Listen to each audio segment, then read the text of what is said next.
Ja. Daar hebben we een skries. Zo, het mansje skries komt. Die meldt hem. En nog hield hij het bloos zitten. Zo, daar komt de eerste van het nest. Daar, het tjerk. Een skries en een tjerk. Die hebben we al. Die staan bij de stokjes. Daar is een skries, die komt van het nest. Die hebben we ook al. Even zien. Ja, daar komt een skries. Die hebben we nog net. Die ga ik even in de gaten houden. Die hebben we nog net gevonden. Hey. Dus dat is een naaie kans. En deze skries die is er net aangekomen, maar zit er dan nog op het nest. Hier tussen de stokjes nog maar even heel voorzichtig zien. Heel voorzichtig, want hij met mijn ster bij filmen, dan mag ik even zien of er... Nee, hij zit er net op. Hij zit er net op, het liep even zo. Zo, dit nest is predeerd. En eerst zie ik naar hoektosjes, die binden net. Ik vermoed dat zwarte kraai een snelle aanval die had. Je had dit op die manier als je snel wat pakken wilt, hoe dat was, om het vervolgens mee te nemen. Maar hij is te bot belaagd door de skriezen en orenskriesen in deze omgeving. Dat hij had het hazenpad nam, maar het resultaat is wel een verloren nest.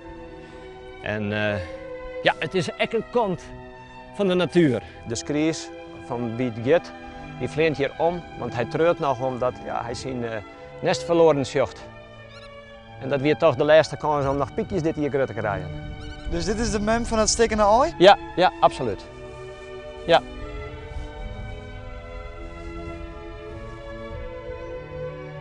Ja.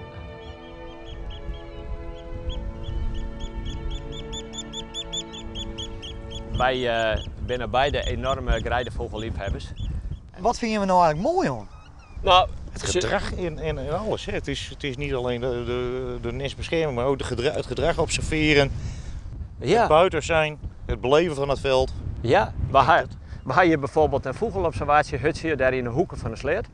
En daar is een keelstikje en daar binnen altijd een twee-drie leerpengezinnen. Dus in de maaitijd dan start die oud heibeziekje, dus mensen lepen om daar de wiefjes te versieren. Komen de nestjes, er komen tjerkennestjes bij. Ik mag graag eens in die hut zitten en observeren hoe het dan gaat. Maar het traadje, het bevruchten van het wiefje, het strieken smieten, het nest opmaken, het brieren. En dan op een gegeven moment dan is de tijd en dan komen de piekjes uit de aaien. En dat is fantastisch, want het ben eigenlijk een beetje jouw eigen leep. Dat is het wat. En daar past Hij wel. kent iedere kiewit ook, hè?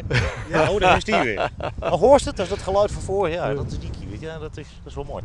Ja, hij kent dat echt. Ja, dat is hier. Een Ja. kiewit die 20 jaar op hetzelfde stukje zit, bij wijze van spreken, die weet jij gewoon. Ja, en hier op dat plekje, daar wie altijd een oude hei. En dat weer een majesteit, die hier altijd drie wiefjes. En dan weer van die oude hei en dat weer van die zogen, die snapten dan niet van hoe dat koor met weer zag. En dat wist ik omdat ik ze individueel koor. De vogelfluisteraar, hè? U kunt het sterk vertellen, meneer De Lange. Ja joh, dat is mooi. Het is mooi hier.